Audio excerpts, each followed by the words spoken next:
All right, Larry Krueger here from the Pig in a Pickle Krug Show with a 49er video. And of course, Pig in a Pickle, 2 locations, Emeryville and Corte Madera. They're open 7 days a week from 11 a.m. till 8 p.m. or until they run out. Go say hi to Damon and Mary, get some brisket chili, tell them the Krug sent you. This video also brought to you by Sharp Corner Sports Cards and Collectibles. They're at 205 Cypress Avenue in Pacific Grove, California, along the Monterey Peninsula. Call Anthony Catania down there at 831-521-5264. All right, we're going to do a little 49er update here on this Monday, on this Labor Day, and really interesting, I thought. Albert Breer put out an article today on Brandon Aiyuk and the contract extension details.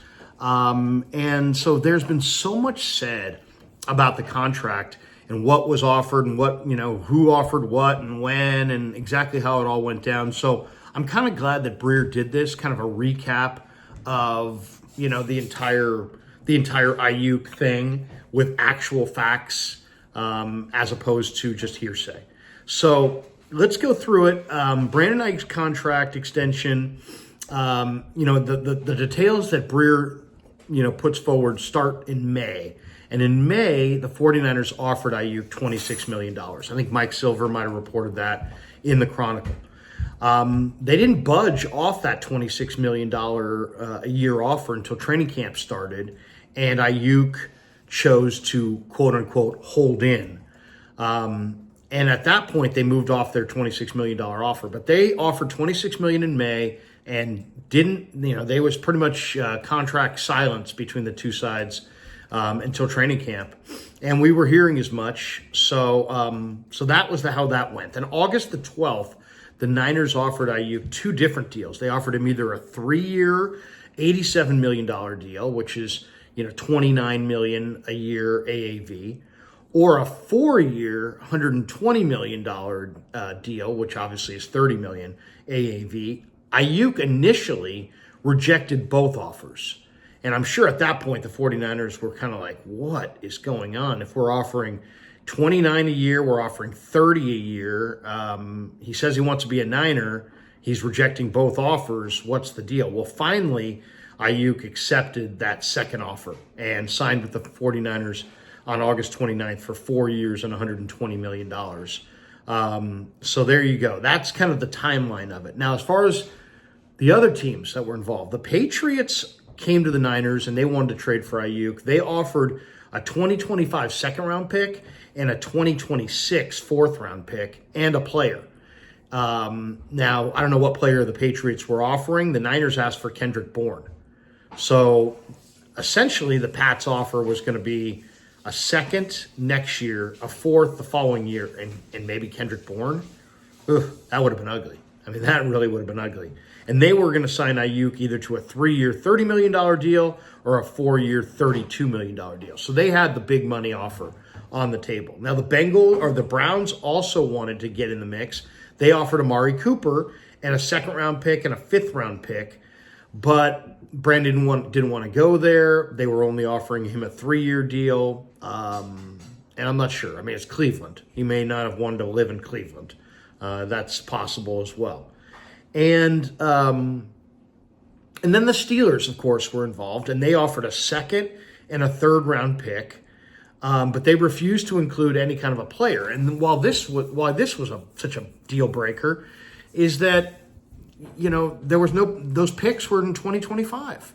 So unless the 49ers could find a third team to spin the Steelers' picks to for a player that could help them this year, they were essentially going to weaken their team inside their Super Bowl window for a second and a third round draft choice in the 2025 draft.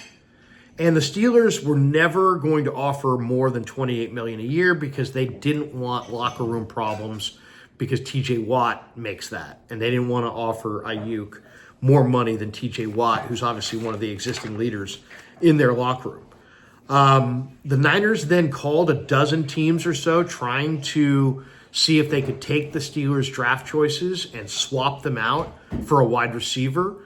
The talk was that they may have offered a third-round pick to the Broncos for Cortland Sutton. And that the question I guess I would have is if the 49ers, and it was reported that they offered a third-round pick and Denver said no for Cortland Sutton. But they got a 2 and a 3 in that offer back from the Steelers. Would Denver have budged off Sutton if the Niners said, instead of giving you Pittsburgh's 3rd, we'll give you Pittsburgh's 2nd? I guess we'll never know. But obviously the Niners were not willing to do that. They could have given Denver Pittsburgh's 2nd and kept the 3rd and wound up with Cortland Sutton and a 3rd-round draft choice. Maybe they didn't feel like that was enough value. I don't know if that would even have gotten it done. I don't know Denver's mindset. Lots of teams early in the year do not like to trade away players for future draft picks. Why? Because it sends a huge, loud message to their fan base that they're non-competitive and that they're not going to do anything this year. So nobody typically wants to make those kinds of trades in August. According to Breer, the only reason Aiyuk wanted to go to Pittsburgh was he had positive Zoom calls during the 2020 pandemic with Mike Tomlin and really liked Tomlin. So I thought that was interesting. There was no relationship there other than those Zoom calls. And then Lynch and Shanahan, according to Breer, were never really going to trade Aiyuk if the deal didn't make them better in 2024. So, I mean, that's reassuring. There was a lot of days there where it was like, well, the 49ers going to trade Brandon Aiyuk for 2025 draft capital and make themselves appreciably worse inside their Super Bowl window. I mean, that just seemed like it was an absolute non-starter, and sure enough, it was. And according to the last detail from Breer was that Aiyuk always wanted to be a Niner. And while lots of people would be like, yeah, so much for that, the guy held out forever and made a million demands and this and that, and said that Jaden Daniels was going to be the next great quarterback, and he dreamed of playing for the Steelers and he dreamed of playing for the Commanders. Yeah, right. He always wanted to be a Niner. All I would say is a lot of that stuff is just said for effect. A lot of it's said for trying to drum up offers. You're trying to get your money any way you can. The reality is, though, when in that Pivot podcast, it came out like probably almost at the very end that his mom is like a diehard Niner fan, and she's been Niner fan her whole life. And, it's like, that to me, if your mom's a Niner fan her whole life, I'm not saying you're going to take less to stay with the Niners, but, that tells me that that the 49ers are not just a team that you happen to be drafted by, but actually a team that you have a connection to.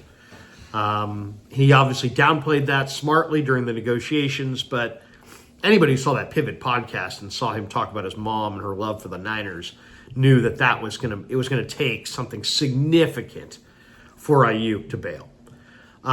So there you go. That's the latest on Brandon Aiyuk. Now, there's a couple other 49er news and notes that we want to throw in here as well. The Niners have re-signed the former Maryland star Sam Aquinu, who was a defensive end. He was a undrafted college free agent in 2022 out of Maryland, went to Tennessee. Niners signed him last year to their practice squad. I had a chance to talk to Sam in December, right before the playoffs, at his locker. Great dude.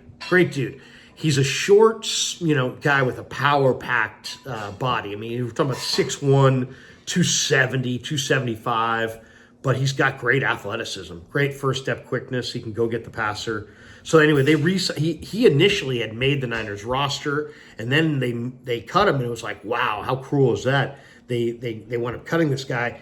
Now they've re-signed him to the practice squad, and in the subsequent move, they released Sebastian Gutierrez, who, was probably the weak man on the roster, to be honest. So Gutierrez is out, Aquinu is back in, and Taylor Hawkins, who was a really good player at San Diego State, really good corner, and just couldn't, he's just one of those guys. He's just like a little too big to play the corner, without the real body control and man-to-man ability to mirror up and down the field.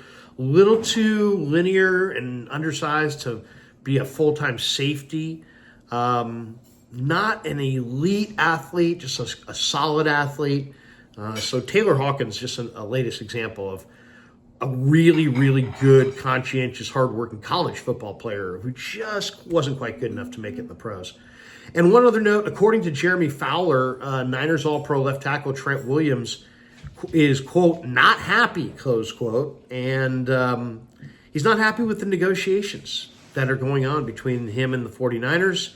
And there's a very high likelihood that he's not there for week 1 against the Jets, and he may not be there for week 2 either. So according to Jeremy Fowler from ESPN, Trent missing regular season games is a very realistic possibility and is definitely something that could happen. So are the Niners going to get this done in the next 24 hours? I would hope so. If he is going to have any chance to play in week 1 against the Jets on Monday night, I would say it has to get done today. It has to get done today. They're going to hit the practice field tomorrow. He's got to be there, right? This is a big week for the Niners as they, go to start practicing for the Jets and start preparing for the regular season. If Trent can't go, they're going to go with Jalen Moore. And Jalen Moore, I don't need to tell you guys this, he's several steps beneath Trent Williams. The only good thing about Jalen Moore at this point, as opposed to later in the year, if this was week 8, week 9, you're taking on a player that has played no football, and you're just saying, get in there and play left tackle and block the best pass rushers, on this team. Jalen Moore's played all summer. While Trent's been on the couch or in the gym or wherever he's been in Houston, Jalen's taking the reps. Jalen's blocking Bosa. Jalen's blocking Floyd. Jalen's blocking Gross Matos. Jalen's taking the reps.